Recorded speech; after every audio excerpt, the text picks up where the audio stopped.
열왕기하 12장 1절에서 3절의 말씀입니다. 우리 한 목소리로 읽겠습니다. 예후의 제7년에 요아스가 왕이 되어 예루살렘에서 40년간 통치하니라. 그의 어머니의 이름은 시비아라 브엘세바 사람이더라. 요아스는 제사장 여호야다가 그를 교훈하는 모든 날 동안에는 여호와 보시기에 정직히 행하였으되 다만 산당들을 제거하지 아니하였으므로 백성이 여전히 산당에서 제사하며 분향하였더라. 아멘. 모든 완족들을 죽이고 스스로 왕위에 오른 아달랴의 폭정을 끝낸 것은 제사장 여호야다였습니다. 그는 6년 동안 살아남아 있는 유일한 왕족 요아스를 성전에서 보호하며 때를 기다렸고 때가 무르익자 행동에 나섰습니다. 그가 제일 먼저 한 일은 군부를 포섭하는 일이었죠. 그 다음에 전략을 세워 기습적으로 요아스의 대관식을 치렀습니다. 그렇게 아달랴는 왕위에서 끌어내려졌고 죽임을 당하게 되죠. 그렇게 아달랴에게 빼앗겼던 다윗의 왕자가 무사히 다윗의 후손에게로 돌아오게 된 겁니다. 그러나 이 계획에는 하나님이 계시지 않았습니다. 제사장 여호야다가 하나님의 이름으로 성전에서 모든 일을 계획하고 주도하였지만 그 어디에도 하나님의 뜻을 묻는 자가 없었고 그 누구도 하나님께 영광 돌리는 사람이 없었습니다. 하나님의 이름을 이용하는 사람들만 있었을 뿐이었죠. 물론 결과적으로는 하나님께서 약속하신 대로 다윗의 왕자가 복권되었습니다. 그러나 이것은 하나님께서 하신 약속의 결과일 뿐 여호야다나 요아스의 업적인 것은 아닌 겁니다. 여호야다는 하나님을 명분 삼아서 자신이 원하는 바를 이루었을 뿐입니다. 하나님은 그럼에도 불구하고 다윗의 왕자를 보존하시겠다는 약속을 실행되도록 합력하여 선을 이루도록 하게 하신 겁니다. 자, 그렇게 요아스가 왕위에 올라 40년을 통치합니다. 열왕기하 12장 1절이죠. 예후의 제7년에 요아스가 왕이 되어 예루살렘에서 40년간 통치하니라. 그의 어머니의 이름은 시비아라 브엘세바 사람이었더라. 요아스는 여호야다의 손에 자란 사람답게 하나님 보시기에 정직히 행하는 왕으로 성장했습니다. 열왕기하 12장 2절입니다. 요아스는 제사장 여호야다가 그를 교훈하는 모든 날 동안에는 여호와 보시기에 정직히 행하였으되. 그런데 뭔가 걸리는 말이 하나 있죠. 뭐라고 되어 있습니까? 제사장 여호야다가 그를 교훈하는 모든 날 동안에는 이라는 뭔가 마음에 걸리는 단서가 붙여져 있습니다.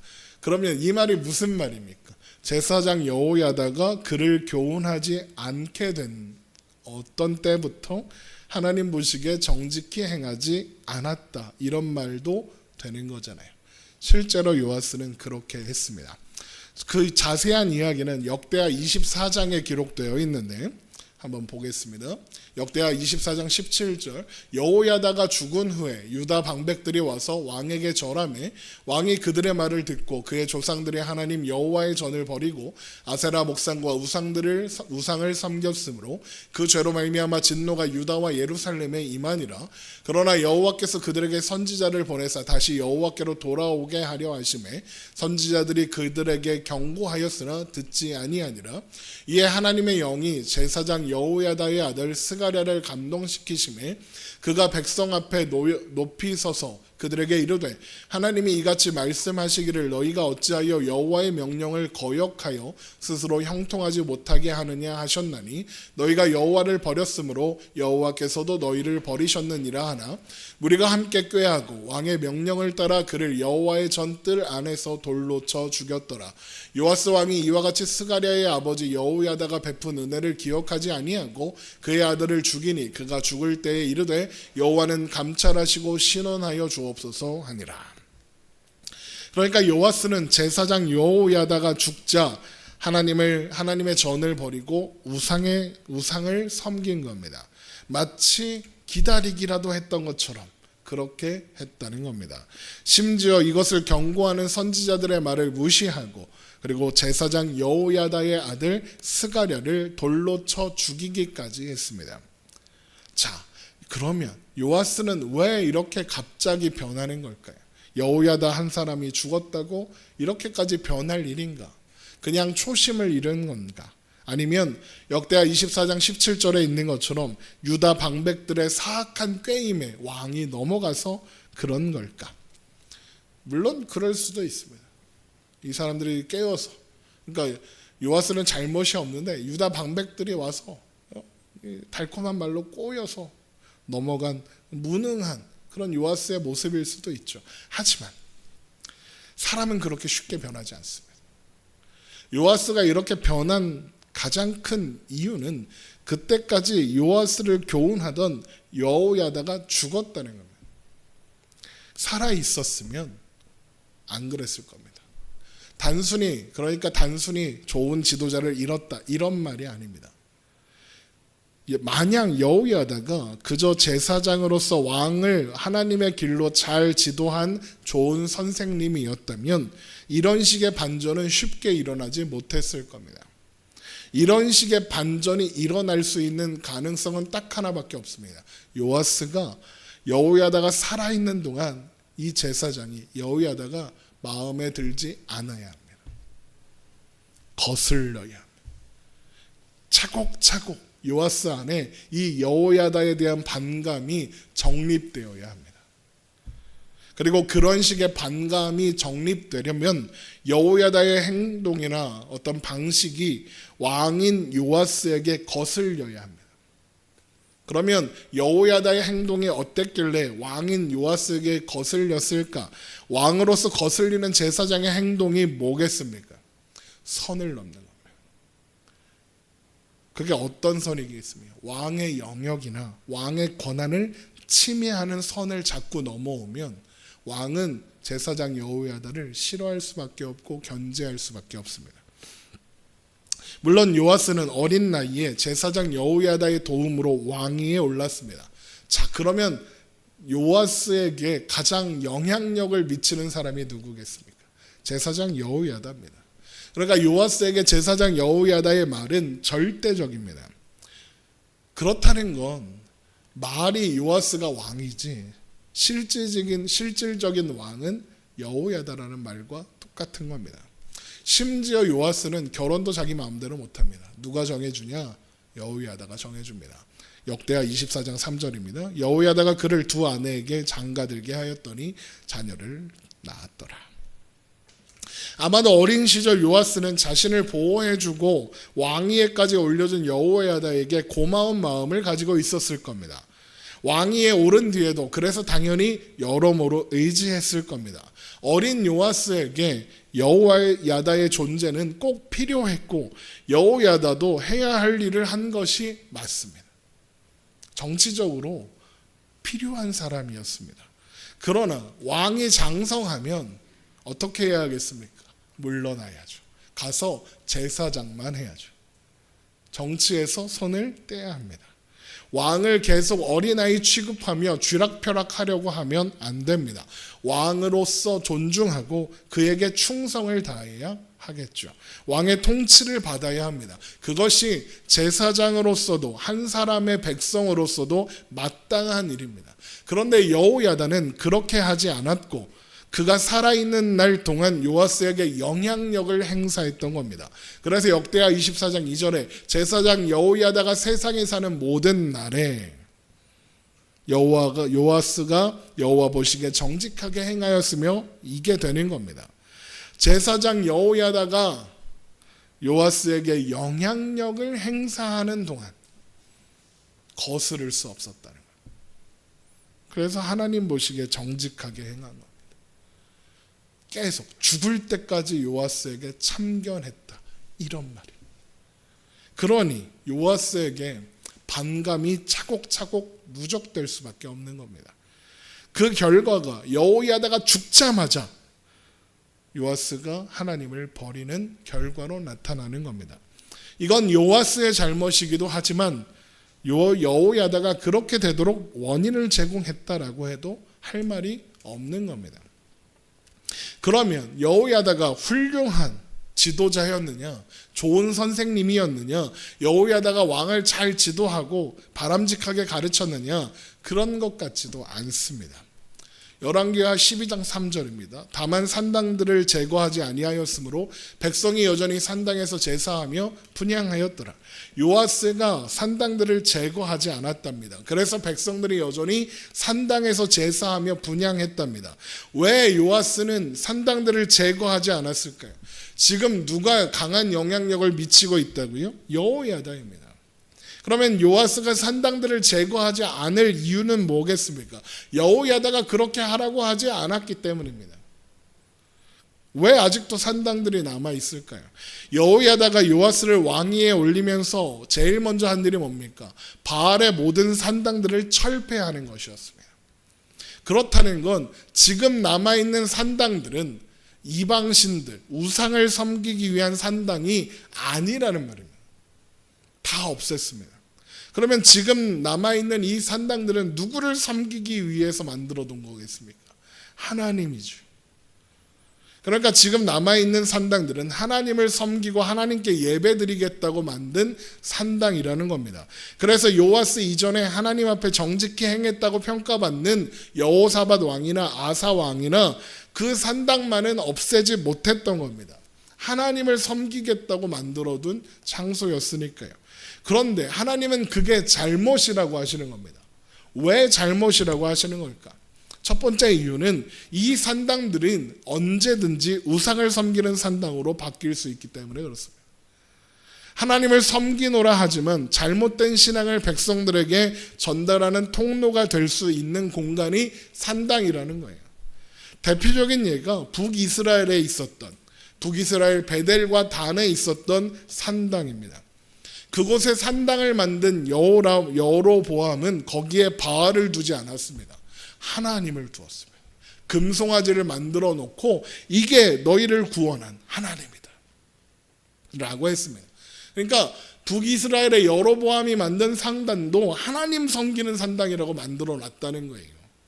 그런데 하나님이 그걸 뭐라고 하십니까? 우상숭배라고 합니다. 하나님을 섬기노라 하지만 우상을 섬기는 거라는 거예요. 하나님을 섬기는 게 아니라. 남유다의 산당은 어떻겠습니까?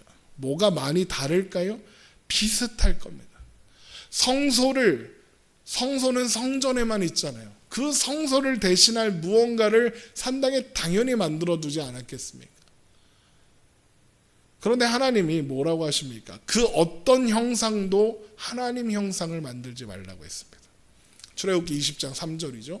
너는 나 외에 다른 신들을 내게 두지 말라. 너를 위하여 새긴 우상을 만들지 말고 또 위로 하늘에 있는 것이나 아래로 땅에 있는 것이나 땅 아래 물속에 있는 것에 어떤 형상도 만들지 말며 그것들에게 절하지 말며 그것들을 섬기지 말라. 나 내 하나님 여호와는 질투하는 하나님인즉 나를 미워하는 자의 죄를 갚되 아버지로부터 아들에게로 3, 4대까지 이르게 하거니와 나를 사랑하고 내 계명을 지키는 자에게는 1000대까지 은혜를 베푸느니라. 이 말씀은 하나님의 이름을 망령되게 부르지 말라는 다음 말씀, 이 말씀과 이어져서 그 어떤 형상이라도 만들어 놓은 형상을 하나님으로 부르면 안 된다라고 말씀하신 겁니다.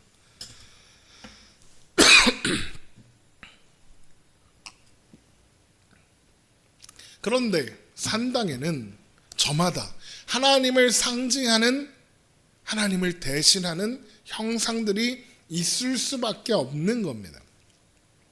그래서 하나님은 이것을 우상숭배로 보시고 내버려 두는 것을 죄다, 잘못이다 라고 말씀하시는 거죠.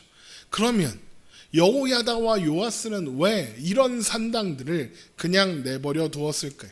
왜 그냥 이렇게 내버려 두었을까요?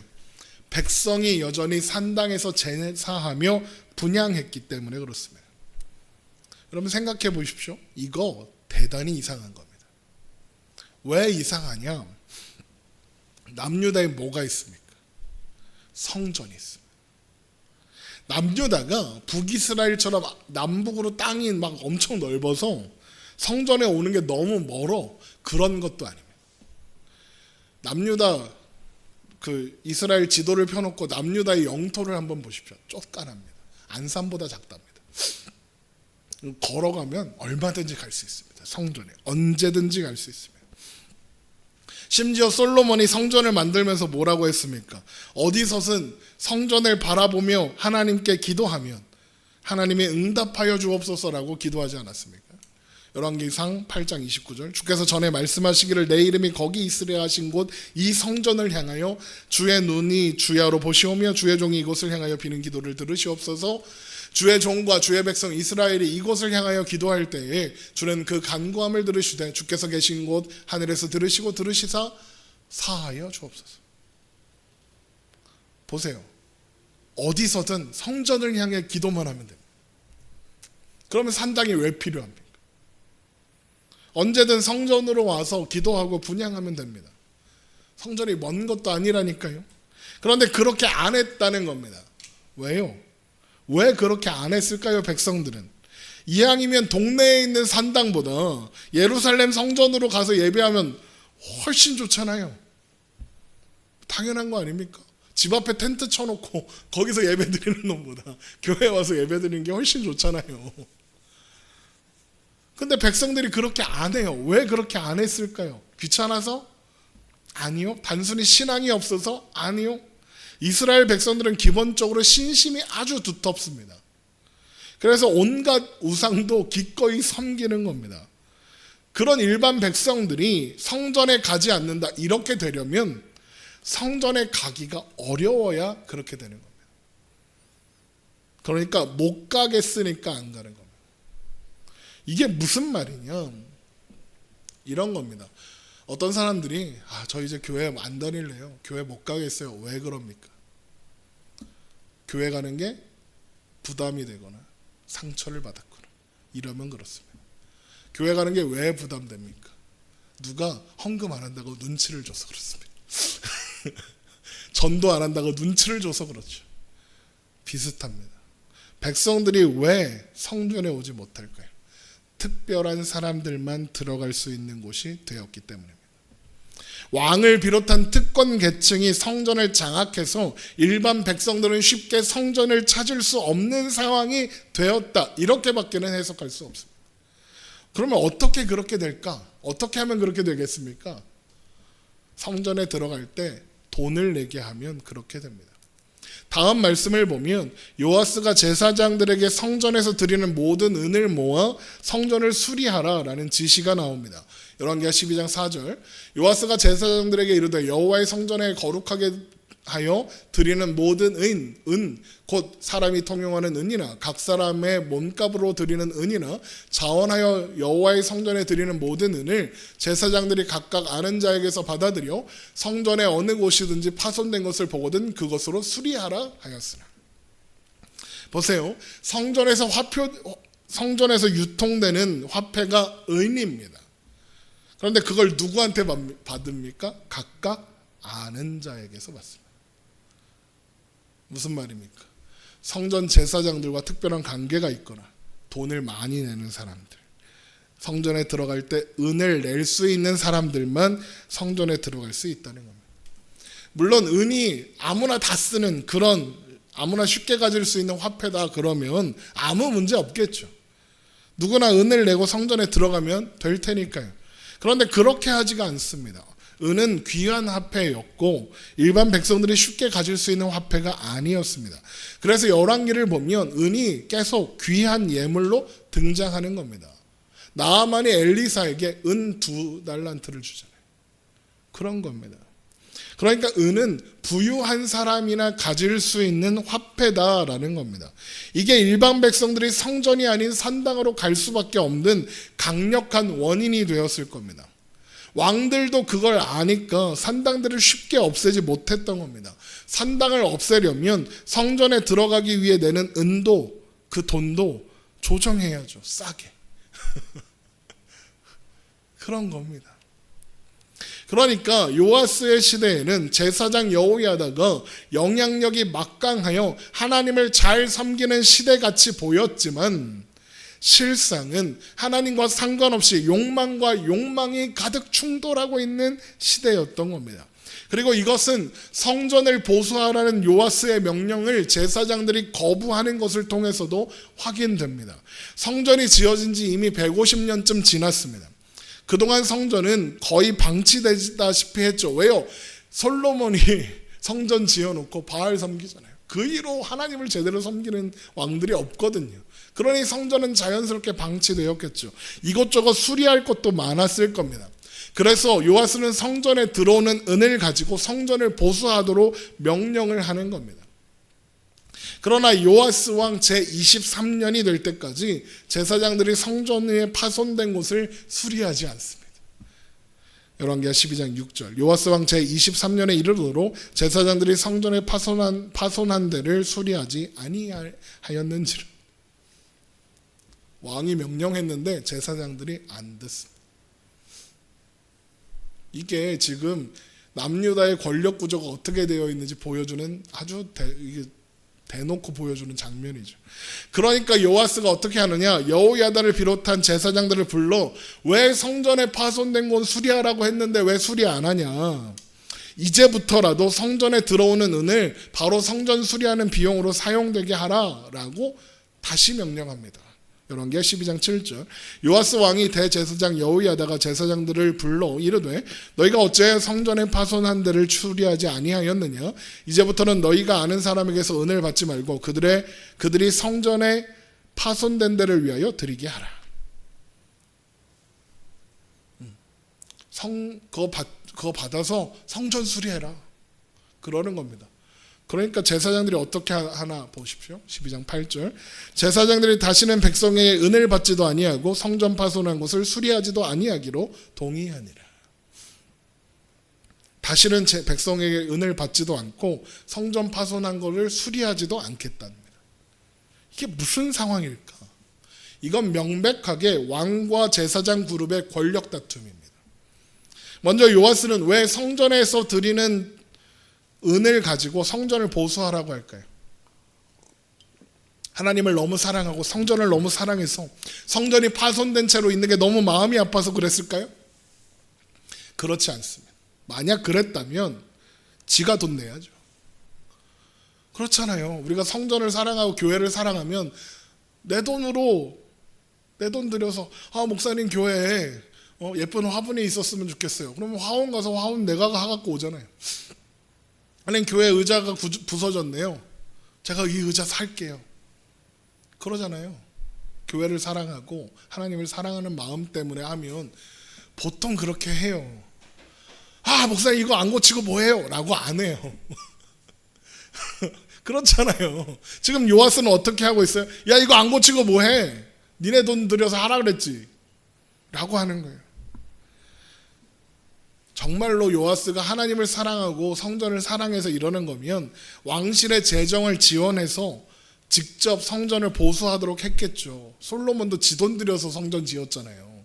헌금 걷어서 안 했다고요. 그런데 요아스는 성전으로 들어오는 모든 헌금을 성전 보수에 사용해라 라고 명령합니다. 이게 무슨 뜻이겠습니까? 제사장 너희들 그만해 처먹어라. 성전 세력, 그러니까 제사장 세력을 재정적으로 견제하기 위해서 성전을 보수해라 라고 명령을 했다는 겁니다. 그러니까 제사장들도 속된 말로 개기는 겁니다. 싫은데? 요아스의 의도를 모르는 게 아닙니다. 그러니까 지가 언제부터 왕이라고 우리한테 이리라 저리라요? 이러는 겁니다. 그래서 속된 말로 개기면서 쌩까는 겁니다. 자꾸 속된 말이라고 하니까 죄송합니다. 제일 와닿는 표현이 이거라서 사용해봤습니다. 그래서 또 뭐라고 하니까 이렇게 반격하는 겁니다. 다시는 백성들에게 은도 안 받고 성전 수리도 안 하겠다. 이게 무슨 말입니까? 정 그렇게 나오시겠다면 우리 이제 헌금 안 받을게요. 그러니까 성전 보수도 안 할게요. 정 하고 싶으시면 네가 돈 내서 하세요. 이러는 거예요. 그러니까 지금 왕과 제사장들이 성전을 놓고 힘대결을 하는 거예요. 이어지는 말씀도 보세요. 여호야다가 한 궤를 가져다가 뚜껑에 구멍을 뚫고는 그걸 성전 입구에 둬요. 그리고 성전에 가져오는 모든 은을 거기에 넣게 합니다. 열왕기하 12장 9절 제사장 여호야다가 한 궤를 가져다가 그것에 뚜껑에 구멍을 뚫어 여호와의 전문 어기 오른쪽 곧 제단 옆에 두매 여호와의 성전에 가져오는 모든 은을 다 문을 지키는 제사장들이 그 궤에 넣었더라.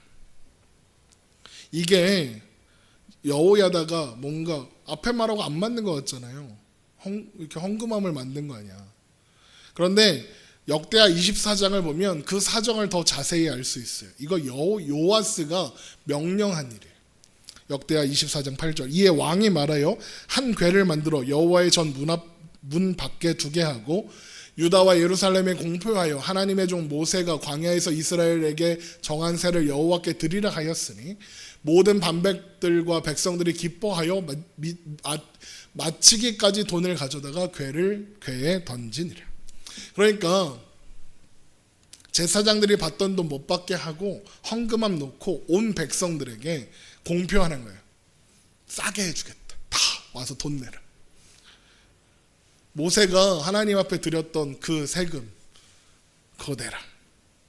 그랬더니 온 백성들이 성전에 못 갔는데 그동안 돈이 없어서. 그런데 그것만 내면 된다니까. 온 백성들이 와서 헌금하는 거예요. 산당 안 가도 되는 거죠. 무슨 말인지 아시겠죠? 그러니까 제사장들이 은 안 받겠다 그러니까 왕이 직접 헌금을 받기로 한 거예요. 그리고는 사람을 보내서 그걸 직접 계수하고 그걸 직접 회계 처리한 다음에 성전 수리를 하는 용도로 사용을 해요. 열왕기하 12장 10절. 이에 그 궤 가운데 은이 많은 것을 보면 왕의 서기와 대제사장이 올라와서 여호와의 성전에 있는 대로 그 은을 계산하여 봉하고 그 달아본 은을 일하는 자 곧 여호와의 성전 맡은 자의 손에 넘기면 그들은 또 여호와의 성전을 수리하는 목수와 건축하는 자들에게 주고 또 미장이와 석수에게 주고 또 여호와의 성전 파손한 데를 수리할 제목과 다듬은 돌을 사게 하며 그 성전을 수리할 모든 물건을 위하여 쓰게 하였으되 여호와의 성전에 드린 그 은으로 그 성전의 은 대접이나 불집게나 주발이나 나팔이나 아무 금그릇이나 은그릇도 만들지 아니하고 그 은 일하는 자에게 주어 그것으로 여호와의 성전을 수리하게 하였으며 또 그 은을 받아 일꾼에게 주는 사람들과 회개하지 아니하였으니 이는 그들이 성실히 일을 하였습니다. 그러면서 뭐라고 그래요? 그 어떤 은도 다른 용도로는 사용되지 못하게 했어요. 성전 수리비로만 쓰게 했어요. 이게 바로 그런 말입니다. 성전 재산으로 보세요. 은 대접, 붓집게, 주발, 나팔, 금그릇, 은그릇 이거 만들면 이게 누구 재산이 돼요? 성전 재산이 되잖아요. 성전 재산을 쌓아둘 수 없게 했다. 그러면서 어떻게 하느냐? 제사장들에게는 속건제 은과 속죄제 은만 지급했습니다. 그러니까 사람들이 속건제, 속죄제로 드리는 헌금만 제사장들이 받게 했어요. 간단하게 이게 이렇게 뭔가 의미가 있나 이렇게 보일 수도 있지만 쉽게 생각하면 이런 거예요. 왕이 제사장들에게 월급을 줬다. 이게 무슨 말입니까? 왕이 성전의 재정을 틀어지고 제사장 길들이기를 시작했다. 이런 겁니다. 그러니까 성전 보수는 명분이고 왕이 제사장 그룹과 권력 다툼을 벌이고 있는 겁니다. 하나님을, 성전을 자신들의 권력을 공고히 하기 위해 이용하고 있을 뿐이라는 거예요. 그래서 여호야다가 죽으니까 성전이고 뭐고 다 버리고 우상을 섬기는 겁니다. 여호야다로 대표되는 성전 세력을 아예 짓밟아 버리겠다는 정치적 결정인 거예요. 그동안 억눌렸던 여호야다 때문에 하지 못했던 그걸 하는 거예요. 성전을 위하여, 하나님을 위하여라는 말이 여기저기 난무하고 있지만 여러분 속으시면 안 돼요. 하나님이 없어요. 그 어디에도 하나님이 없어요. 그리고 우리는 하나님 없는 존재의 결말이 무엇인지 너무나도 잘 알고 있지 않습니까? 열왕기하 12장 17절.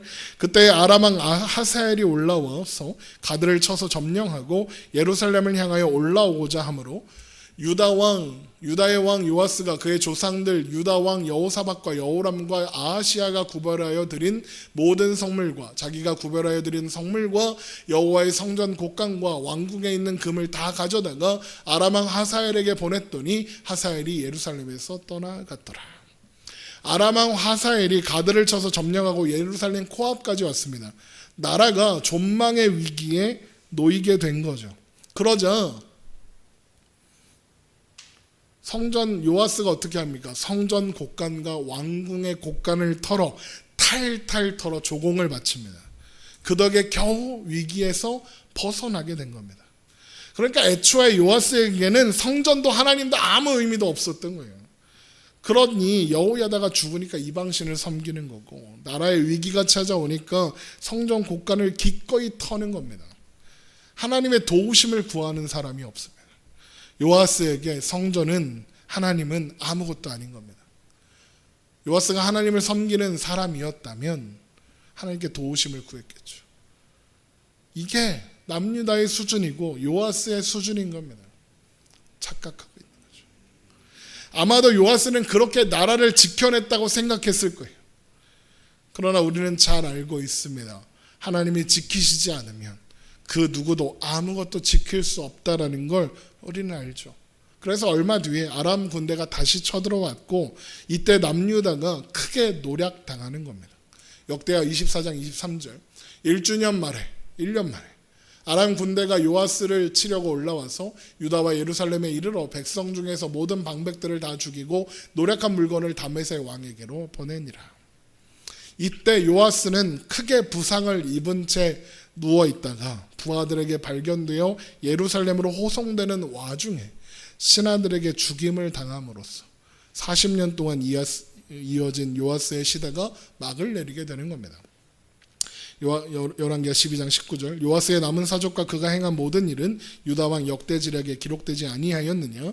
요아스의 신복들이 일어나 반역하여 실라로 내려가는 길, 이게 실라로 내려가는 길이 그거예요. 이때 아람의 군대가 두 번째 쳐들어왔을 때 이때 부상당하고 내려가다가 내려가는 길가 밀로 궁에서 그를 죽였고, 그를 쳐서 죽인 신복은 시므아스의 아들 요사갈과 소멜의 아들 여호사바드였더라. 그는 다윗 성에 그의 조상들과 함께 장사되고 그의 아들 아마샤가 그를 대신하여 왕이 되니라. 이렇게 흘러가는 겁니다. 이게 이스라엘의 현실입니다. 그 어디에도 사람의 충성, 순종, 하나님을 향한 열심 내세울 데가 없습니다. 이 나라가 어떻게 유지되고 있는지 신기할 따름입니다. 그런데 그 나라가 유지가 됩니다. 어떻게 그런 일이 가능할 건가요? 하나님의 은혜, 하나님의 약속 때문입니다. 그렇지 않았으면 벌써 망했을 겁니다. 인간들의 온갖 삽질에도 불구하고 하나님의 역사는 그렇게 흘러가고 있는 겁니다. 그리고 그것은 반대도 마찬가지입니다. 뭐가 반대냐? 인간의 충성스러운 헌신과 열심에도 불구하고 하나님의 역사는 흘러갑니다. 인간의 온갖 충성스러운 헌신과 열심은 하나님의 역사에 도움이 되지 않습니다. 합력하여 선을 이루시는 하나님이 계실 뿐입니다. 또 이렇게 말하면, 그러면 충성, 헌신 안 해도 됩니까? 그렇게 가면 안 되죠. 충성스러운 헌신 필요 없다, 신앙적인 열심 필요 없다, 그런 말 하려는 게 아닙니다. 우리는 마땅히 하나님께 열심을 내야 하고 하나님께 충성스러운 헌신을 드려야 합니다. 그것이 마땅하고 마땅한 일입니다. 우리는 그리스도의 일꾼이고 하나님의 비밀을 맡은 자들입니다. 마땅히 충성으로 하나님을 섬겨야 합니다. 고린도전서 4장 1절입니다. 사람이 마땅히 우리를 그리스도의 일꾼이요 하나님의 비밀 맡은 자로 여길지어다. 그리고 맡은 자에게 구할 것은 충성이니라. 왜요? 우리는 하나님의 소유된 자들이고 하나님께 속한 하나님의 백성들이니까요. 고린도전서 3장 24절, 너희는 그리스도의 것이요 그리스도는 하나님의 것이니라. 그러나 이건 우리의 신분, 위치, 그리고 그런 신분과 위치를 가진 자의 마땅한 길에 대한 설명이지, 우리의 성취나 우리의 열매나 우리의 수고를 만들어내야 한다, 그런 의미가 아닙니다. 그런 것들은 우리의 존재의 결과이지 원인이 아니다라는 겁니다. 그런 것들을 해야 그리스도의 것이고, 그런 것들을 해서 뭔가 실적을 채워야 하나님의 백성이 된다, 이런 이야기가 아니라는 겁니다. 하나님이 우리를 그런 존재로 만드셨고 하나님이 이루시는 일에 우리도 동참하는 겁니다. 우리를 이용해서 어떤 이득을 취하시기 위한 게 아니라 그것이 우리에게 좋은 일이라서 그렇게 하시는 겁니다. 그렇게 하는 것이 하나님의 기쁨이기 때문에 하나님이 우리에게 헌신을 요구하시고 열심을 요구하시는 겁니다. 이런 거예요. 마치 자녀와 함께 시간을 보내며 기뻐하는 그렇게 자녀를 많이 사랑하는 부모의 마음인 겁니다. 자녀를 이용해 뭔가 이득을 취하려는 나쁜 부모의 태도가 아니라는 거예요. 하나님이 어떤 이익을 취해야겠다 그러면 우리를 이용하지 않는 편이 훨씬 유리합니다. 우리는 연약하고 바보 같습니다. 하나님 앞에 하나님의 일에 이득이 되지 않습니다. 우리는 우리의 이익만 챙기는 놈들이니까요. 하나님께 도움이 되지 않습니다. 우리를 써먹으려면 하나님이 더 피곤합니다. 그런데 하나님은 그런 우리와 함께 하시기를 원하시고 우리를 통해 일하십니다. 우리는 하나님의 은혜 안에 있고 하나님의 약속 안에 살아가는 하나님의 자녀고 백성이지 하나님을 위해 무언가 해내야 하는, 그래서 반드시 성과를 내야 하는, 안 그러면 잘릴 수도 있는 직원이 아닙니다. 우리는 하나님의 백성이고 하나님의 자녀입니다. 하나님의 직원이 아닙니다. 하나님은 우리의 성과를 원하지 않으십니다. 하나님과 함께 하는 걸 원하십니다. 그게 즐거워서 함께 하고자 하시는 겁니다. 부모가 자녀와 시간을 보내면 뭐가 이득이 됩니까? 하나도 없습니다. 부모가 자녀와 함께 일하면 뭐가 이득이 됩니까? 방해가 안 되면 다행이지. 그런데 함께 하기로 합니다. 왜요? 자녀와 함께 시간을 보내는 게 행복하니까요. 하나님도 그런 겁니다. 여러분, 기독교는 인간의 열심이나 수고를 칭찬하는 종교가 아닙니다. 기독교는 언제나 하나님의 은혜, 하나님의 열심, 하나님의 일하심을 선포하고 찬양하는 종교입니다. 그러므로 하나님을 위해 무언가 하고 있다는 생각에 자만하거나 교만한 이유도 없고, 하나님을 위해 아무것도 하지 못하고 있다는 생각 때문에 절망하거나 좌절할 필요도 없는 겁니다. 우리가 하나님을 위해 무언가 한다고 나서는 순간 요아스처럼 여호야다처럼 되기 십상입니다. 하나님을 위한다고 하지만 실상은 나를 위하고 내 욕심을 위하는 자리에 가기가 쉽다는 겁니다. 그래서 고린도전서 3장 18절에 아무도 자신을 속이지 말라. 너희 중에 누구든지 이 세상에서 지혜 있는 줄로 생각하거든 어리석은 자가 되라. 그리하여야 지혜로운 자가 되리라. 이 세상 지혜는 하나님께 어리석은 것이니 기록된 바 하나님의 지혜 있는 자들로 하여금 자기 꾀에 빠지게 하시는 이라 하였고, 또 주께서 지혜 있는 자들의 생각을 헛것으로 아신다 하셨느니라. 그러므로 누구든지 사람을 자랑하지 말라. 만물이 다 너희 것임이라. 바울이나 아볼로나 게바나 세계나 생명이나 사망이나 지금 것이나 장래 것이나 다 너희 것이요 너희는 그리스도의 것이요 그리스도는 하나님의 것이니라. 하나님이 우리의 지혜이며 우리의 능력이십니다. 하나님이 우리의 모든 것입니다. 우리는 다 하나님의 소유된 백성입니다. 우리는 그 은혜 안에, 그 섭리 안에, 그 약속 안에 살아가는 겁니다. 그래서 아무도 자신을 속이지 말라. 너희 중에 누구든지 이 세상에서 지혜 있는 줄로 생각하거든 어리석은 자가 되라. 그리하여야 지혜로운 자가 되리라. 이 세상 지혜는 하나님께 어리석은 것이니 기록된 바 하나님은 지혜 있는 자들로 하여금 자기 꾀에 빠지게 하시는 일을 하였다라고 하는 겁니다. 이거 쉽게 말하면 이런 겁니다. 세상에서 머리 굴리지 말라요. 하나님 앞에서 하나님의 은혜를 구해라. 하나님의 지혜를 구하라. 네 머리 굴려봤자 도움 안 된다. 하나님의 지혜가 필요하다. 하나님을 알아라. 하나님 앞에 나와라. 하나님과 함께 해라. 그렇게 살아라. 그 이야기를 하는 겁니다. 여러분, 우리가 우리의 지혜와 능력으로 세상을 살아가는 게 아니라 하나님께서 하나님의 지혜와 능력으로 우리를 살게 하시는 거라. 머리 굴리지 말라는 거예요. 잘난 척하지 말라는 거예요. 하나님 앞에 겸손하라는 거예요. 하나님 앞에 겸손한 게 뭡니까? 하나님, 나는 답이 없습니다. 하나님의 도우심이 아니면 나는 아무것도 할 수 없습니다. 하나님, 나를 가르쳐 주십시오. 하나님, 나를 인도해 주십시오. 하나님이 아니면 나는 아무것도 할 수 없습니다. 그게 겸손입니다. 하나님 앞에 겸손하게 살으라는 거예요. 그 하나님을 알고 그 하나님을 기억하고 그 하나님 안에서 살아가라는 겁니다. 요아스처럼 머리 굴리지 말라는 겁니다. 여호야다처럼 머리 굴리지 말라는 겁니다. 하나님을 의지하라는 겁니다. 하나님이 지키셔야 지켜지는 겁니다. 하나님이 함께 하셔야 사는 겁니다. 여러분, 이 사실을 항상 기억하십시오. 그것이 우리가 사는 길이고 우리가 행복할 수 있는 유일한 방법입니다. 우리 이 시간 함께 찬양하고 기도하겠습니다.